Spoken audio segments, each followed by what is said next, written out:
openings. That's kind of the default column over the next couple days. You know, what's the best job? What's the worst job? It's very rare when you take over a job. Usually you take over a team that's a mess. It's very rare you take over a team and you could be a top 5 college football team in 1 year. That's why the Texas Longhorns job is a great job. That doesn't become available. Big brand. They had 3 of the last 4 years great recruiting, weaker conference outside of Oklahoma, TCU. Steve Sarkisian should win 10 games next year, minimum. That's the Chargers. The rest of these there's 6 job openings. 5 are because they're bad. 1 coach got fired, Anthony Lynn, because he couldn't hit the ceiling. It's not about the floor. 5 of the job openings are Houston's at the floor. Jets are at the floor. Jacksonville's at the floor. The Chargers, hey, we just got a guy that couldn't get to the ceiling.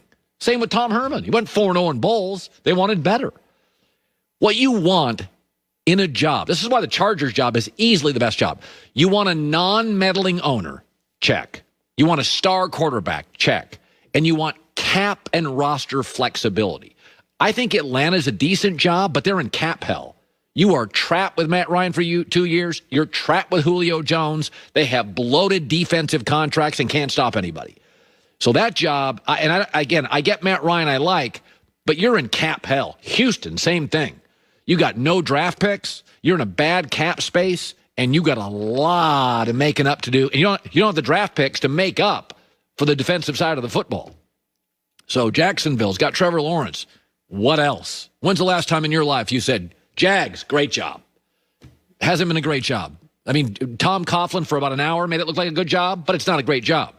I can work around everything. I can work. Like what happened with Matt LaFleur. The idea that Matt LaFleur got a job in a stable organization with Aaron Rodgers and a dysfunctional Bears, historically dysfunctional, Lions, historically dysfunctional. That's why he's 26-6 in 2 years. You don't get jobs like that. You don't get the Texas job. You don't get the Green Bay job Matt LaFleur got. You don't get the Chargers job. You got the quarterback. The owner doesn't meddle. Your cap and a roster is a win-now roster, and there's flexibility. They're not paying anybody except like Joey Bosa massive money. And you would pay Joey Bosa, Keenan Allen, you would pay them massive money. So I don't even think it's close. Like, I think it's the best job. I don't even think there's really a second. Like, Jets, owners, hard pass. Jacksonville, outside of Trevor Lawrence, who hasn't played an NFL game, what do I know? Houston, dysfunctional. Atlanta, cap problems. I don't think it's that close, to be honest with you. The other thing, talking to Peter King about that he said a year ago today he had a discussion with Tom Brady, and he was despondent over the lack of pieces. What that comment really is telling you about Brady is Brady didn't want to leave. Like if you sat down with your divorce attorney and you were despondent over what had happened to the relationship, that means 3 years prior, you loved the relationship. It'd be one thing if you hated her or you hated him, but if you were despondent what happened to her or what happened to him, you're still in love.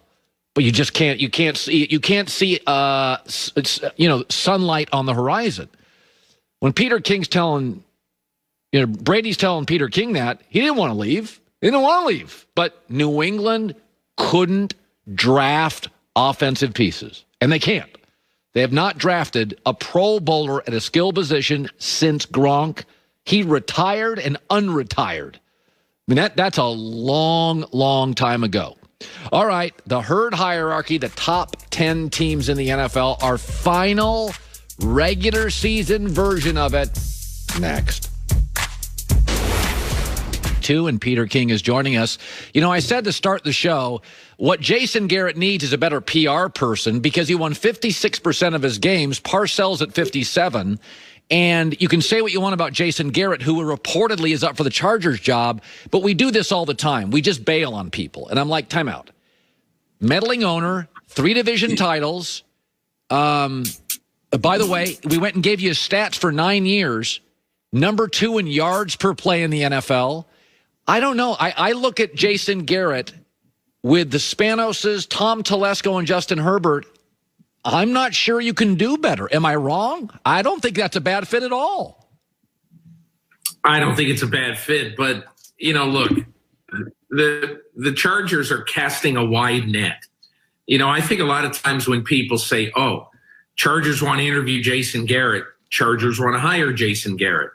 I don't think that's the case at all. I think they want to fact find about Jason Garrett, and then they'll decide whether he's going to be on their very short list. The fact that he's getting an interview, I think, is very encouraging for him, but I don't take interview lists as being very important at this time of year because, look, I think it's the Jaguars are attempting to interview 5 different general managers, or it might be 6.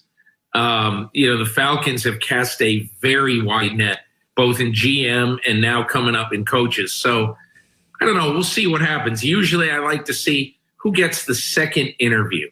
2 years ago, the Browns interviewed a bunch of people, and then Freddie Kitchens and Kevin Stefanski got the second interviews.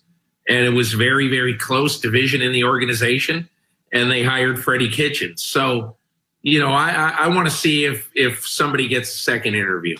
So I saw Chris Mortensen. We both know him, respect him well. He said he'd never gotten more feedback about what happened during an NFL game, negative feedback, than what Doug Peterson did. The one thing I didn't like is I do believe that Jalen Hurts, I thought it would have been a nice come-from-behind win for him against the potential playoff team. I think for young quarterbacks, those instances, those opportunities are rare. I didn't like them pulling him. There's also the league integrity stuff. Joe Judge fired back. What did your sources say? What did your people say the reaction to Doug Peterson benching Jalen Hurts and a winnable game became an unwinnable game? I haven't talked to anybody who said they thought it was a good decision. There are sometimes clearly, look, in that organization, they love Nate Sudfeld. Going back to 2017, 2018, he's always been a very trusted backup soldier. So now in a meaningless game, Doug Peterson wanted to do him a solid and give him some time. And I get that. The biggest problem is you've got 2 teams in the NFL who are on the precipice of making the playoffs. And I don't want to hear anybody say, oh, they got bad records. I don't care if they're 1-15. They were both on the verge of making the playoffs. And Doug Peterson put a guy in the game who hasn't played football in 105 weeks or in a football game. And I just thought it was terrible. If there is anything like an unwritten honor code among coaches in the NFL, he broke it. Yeah. Are you, in basketball, we've seen it multiple times where LeBron James not only goes to an organization and they win, but the organization he leaves unravels. Brady just did a LeBron where New England lacks some offensive personnel. I'm almost shocked, Peter, how they went 12-4 last year and how in God's name they were a top 10 offense. Has the divorce been as... I don't even think I can get my arms quite around how good Brady has been with no OTAs in the preseason camp. The dire consequences for New England and the elevation. Tampa's now an 8-point playoff favorite. Are you a little shocked by how pro-Brady this divorce went?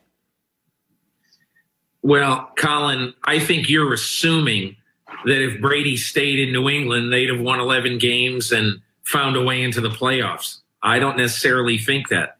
The New England